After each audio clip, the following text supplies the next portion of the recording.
हाय class ninth, कैसे हो सभी के सभी। आखिरी के 15 दिन बचे हैं। 15 दिन के अंदर आपके एग्जाम स्टार्ट होने वाले हैं। हाँ, मुझे पता है इस समय पर तुम्हारे दिमाग के अंदर बहुत सारे सवाल आ रहे हैं। एक डर लग रहा है ना, ये सोच रहे हो ना कि क्लास 8 तो बहुत इजी थी यार, ये नाइन्थ में जब से आया है ना, पता नहीं लाइफ कैसी हो गई है। हाफ ईयरली में तुम्हारे शायद उतने अच्छे मार्क्स नहीं आ पाए होंगे, उसके बाद तुम्हारे पीरियोडिक टेस्ट में भी उतने अच्छे मार्क्स नहीं आ पाए। अब तुम सोच रहे हो क्या फाइनल एग्जाम्स के अंदर हम अच्छे मार्क्स ला सकते हैं? तो मेरा आंसर है यस, तुम ला सकते हो। आज ना मैं तुम्हारी सारी की सारी प्रॉब्लम्स को लिख कर आया हूं और इन प्रॉब्लम्स के एक एक करके सोल्यूशन दूंगा। अगले 15 दिन का एक ऐसा प्लान दूंगा जिससे कि तुम्हारे साइंस में फुल मार्क्स आएंगे। तुम्हें कोई रोक नहीं सकता साइंस में फुल मार्क्स लाने से। सबसे पहले तुम्हारी प्रॉब्लम्स पे डिस्कस करते हैं। जैसे कि सबसे पहली प्रॉब्लम है हाउ टू स्टडी। बहुत सारे ऐसे तुम्हारे चैप्टर्स हैं ना जो कि बैकलॉग बन चुके हैं। वो चैप्टर्स जैसे कि ग्रेविटेशन, मुझे पता है ग्रेविटेशन के क्वेश्चंस तुमसे सॉल्व नहीं हो पाते ना, स्कूल में समझ नहीं आया ना। अब सोच रहे हो कि आखिर उसके क्वेश्चन तुम एग्जाम के अंदर कैसे कर पाओगे। स्ट्रक्चर ऑफ एटम, ये एक ऐसा चैप्टर है केमिस्ट्री का जो कि तुम्हें समझ नहीं आ पाया, क्वेश्चन नहीं हो पा रहे हैं, डर लग रहा है ना इन चैप्टर से। इन चैप्टर्स को कैसे पढ़ना है इतने कम समय के अंदर, वो आज मैं तुम्हें बताऊंगा। उसके अलावा क्या कोई इंपॉर्टेंट क्वेश्चन हमें मिल जाएंगे क्या प्रशांत भैया? आप क्लास 10th के लिए तो बहुत इंपॉर्टेंट क्वेश्चन देते हो, नाइन्थ का क्या, नाइन्थ के लिए कुछ नहीं दोगे क्या? नाइन्थ के लिए भी लेकर आया हूं, आज बताऊंगा मैं सारी चीजें, ठीक है? तो इंपॉर्टेंट क्वेश्चन भी तुम्हें बता दूंगा। उसके अलावा रिवीजन कैसे करना है इतने कम टाइम में, सिलेबस कंप्लीशन, रिवीजन कैसे कर पाएंगे, पूरा का पूरा रोड मैप के बारे में बात करेंगे। एंड देन डीमोटिवेशन हो रहा है, डिस्ट्रैक्शन हो रहा है और टाइम कम है। इस समय पर ना डिस्ट्रैक्शन होगा, सबको होता है, लेकिन एक चीज याद रखना, ये टाइम अगर तुमने यूटिलाइज कर लिया, इस समय को तुमने खराब नहीं करा, तो तुम इस क्लास के अंदर ना बहुत बेहतरीन स्कोर करके आ जाओगे। तो सबसे पहले ये जो प्रॉब्लम है ना, ये तो काट दो, क्योंकि मैं चाहता हूं मेरा हर एक स्टूडेंट ये ना बोले कि भैया मैं डिस्ट्रैक्टेड हूं। अगर तुम डिस्ट्रैक्टेड हो तो ये वीडियो तुम्हारे लिए नहीं है। तुम्हें पहले तो एक बार कंसंट्रेशन लगानी पड़ेगी और सोचना पड़ेगा कि हाँ मुझे अच्छे मार्क्स लेकर आने हैं। पता है क्या है, ये जो क्लास है ना, ये इंपॉर्टेंट इसलिए है ना क्योंकि ये बेस बनाती है। अगर तुम बड़ी क्लासेस में अच्छा स्कोर करना चाहते हो ना, इस क्लास के अंदर अच्छे कॉन्सेप्ट्स होना बहुत जरूरी है। इवन आप 10th में आओगे, 10th बोर्ड एग्जाम होंगे, तो उस एग्जाम को पास करने के लिए भी तुम्हें यहां की चीजें आनी चाहिए, तभी तुम अच्छे मार्क्स वहां पर लेके आ पाओगे। ठीक है, तो इस चीज को तो तुम काट दो। अब ये हम कैसे कर पाएंगे, एक एक करके बात करते हैं। सबसे पहले देखो, मुझे पता है टाइम कम है, तो तुम्हें ना एक रूल को फॉलो करना होगा जिसको मैं बोलता हूं 80-20 रूल। 80-20 रूल ये बोलता है ना कि हर चैप्टर के कुछ ऐसे टॉपिक्स होते हैं ना जिनसे कि क्वेश्चंस तुम्हारे एग्जाम के अंदर आना तय है। यानी सिर्फ 20% टॉपिक्स जिससे कि 80% पेपर तुम्हारा आ जाएगा। अब तुम बोलोगे भैया हमें कैसे मिलेगा? टेंशन मत लो, तुम्हारे प्रशांत भैया, तुम्हारे पीके भैया यहां पर है ना, मैं सारे इंपॉर्टेंट टॉपिक्स चैप्टर वाइज लेकर आया हूं। अगर तुम वो स्टूडेंट हो ना जिसके चैप्टर अभी तक खत्म नहीं हुए हैं, अभी मैं बताऊंगा पढ़ना कैसे है, लेकिन तुम्हें क्या करना है, ये जो टॉपिक्स हैं इन टॉपिक्स पे ज्यादा फोकस लगाना है। ठीक है, तो एक एक करके टॉपिक्स देख लेते हैं। जैसे कि अपना सबसे पहला chapter matter in our surrounding, conversion in temperature, diffusion, evaporation, ये सारे इसके क्या है, इंपॉर्टेंट टॉपिक है। तो अगर मान लो तुम्हारे पास टाइम नहीं है सारा चैप्टर पढ़ने का, एटलीस्ट तुम्हें ये 3 टॉपिक तो आने ही चाहिए और इन 3 टॉपिक के तुमने क्वेश्चंस प्रैक्टिस होने ही चाहिए। ठीक है, ऐसी matter in around us is pure के ये रहे 3 टॉपिक।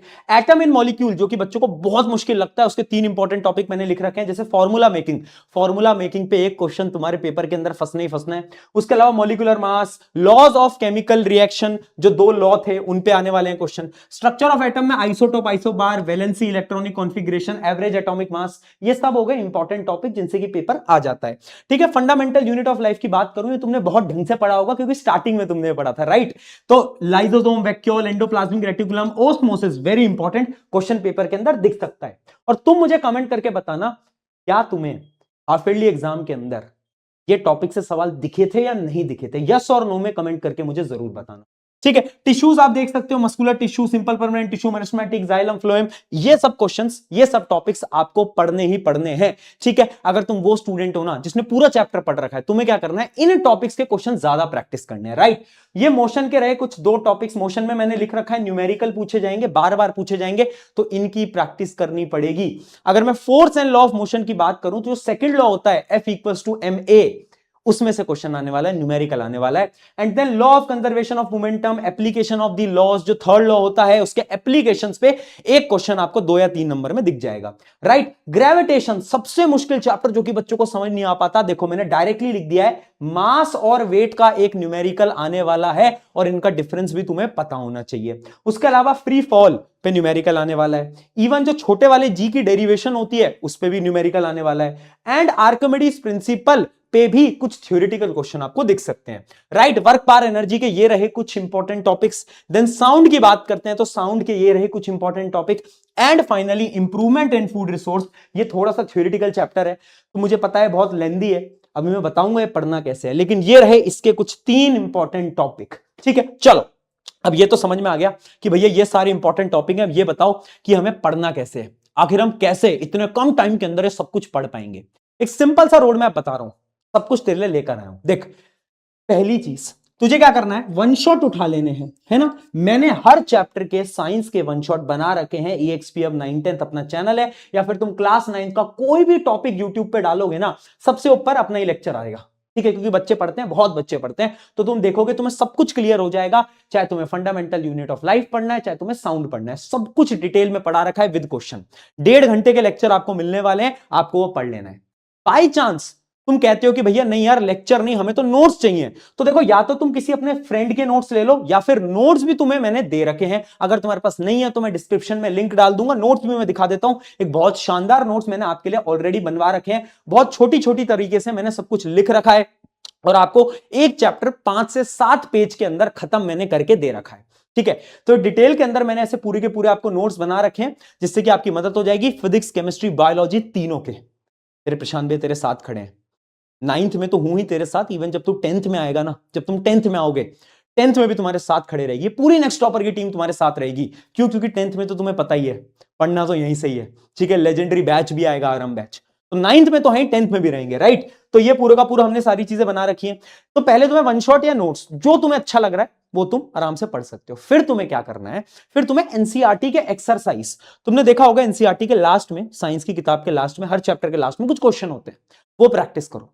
क्योंकि आपके स्कूल का जो पेपर होता है उसमें 30-40% क्वेश्चंस यहीं से आते हैं डायरेक्टली, तुमने भी नोट करा होगा, ठीक है। तो ये प्रैक्टिस करना इंपॉर्टेंट है। And then last year question, देखो आपको क्या करना है, आपके कोई सीनियर भैया या दीदी होंगे जो कि आपके स्कूल के होंगे, जो कि अभी 10th में होंगे, 11th में होंगे, उनसे बोलो कि आप ना मुझे लास्ट ईयर का पेपर दे दो, जो आपका फाइनल एग्जाम का 9th का पेपर था ना, आप मुझे वो दे दो। अगर उनके पास है तो वो तुम्हें दे देंगे, तो उसको एक बार प्रैक्टिस कर लेना। उससे क्या होगा, तुम्हें पता चल जाएगा कि तुम्हारे स्कूल में पेपर आसान आता है, मुश्किल आता है, वो तुम्हें आइडिया लग जाएगा, ठीक है। तो लास्ट ईयर के क्वेश्चन और कर लेना, अगर इतना कर लेते हो ना तो आपका एकदम क्लियर हो जाएगा, साइंस में नंबर आ जाएंगे, कोई तुम्हें रोक नहीं सकता, ठीक है। नोट्स भी दे दिए, वन शॉट भी दे दिया है, सब कुछ दे दिया है। उसके अलावा अब भैया रिवीजन कैसे करना है, टाइम कम है, रिवीजन करना है।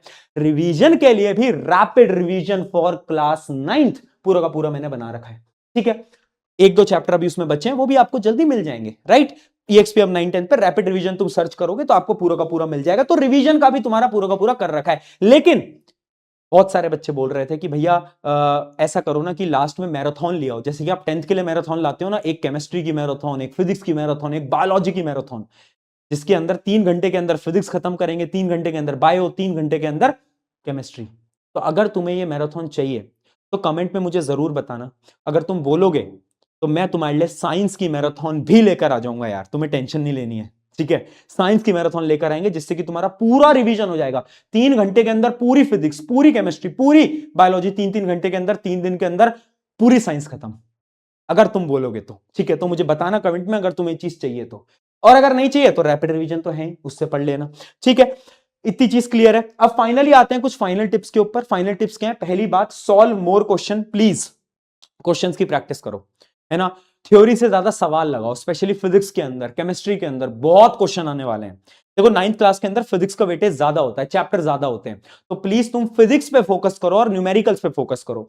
Second, writing practice. Writing practice अगर तुम नहीं कर रहे हो ना, तो एग्जाम में क्या होगा ना कि तुम जब जाओगे तो तुम्हें आता तो है आंसर, बट तुम लिख नहीं पाओगे, और जब तुम लिख नहीं पाओगे ना तो नंबर कट जाएंगे। तो प्लीज राइटिंग प्रैक्टिस पे भी फोकस करो। And time distribution, time distribution यानी ऐसा नहीं है कि तुम्हें साइंस पसंद है तो तुम पूरे टाइम साइंस ही पढ़े जा रहे हो, नहीं यार, मैथ्स भी इंपॉर्टेंट है, एसएसटी भी इंपॉर्टेंट है, इंग्लिश भी इंपॉर्टेंट है, क्योंकि मार्क्स तो पूरे आएंगे ना, तो इसलिए टाइम डिस्ट्रीब्यूट करो।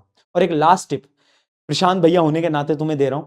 देखो यार, मुझे पता है 9 थोड़ी सी मुश्किल है ना, थोड़े बहुत नंबर तुम्हारे कम रह सकते हैं, बट घबराना नहीं है, डरना नहीं है, ठीक है। 10th इतनी मुश्किल नहीं होती, 10th इतनी हार्ड नहीं होती, 9th में थोड़े नंबर सबके कम रहते हैं, तो घबराना नहीं है, डरना नहीं है, बस अपना बेस्ट लगाओ, अपनी मेहनत लगाओ, मैं गारंटी से बोल रहा हूं तुम्हारे मार्क्स अच्छे आएंगे। On this note, take care. अगर मैराथन चाहिए तो कमेंट्स में जरूर बताना। Bye bye.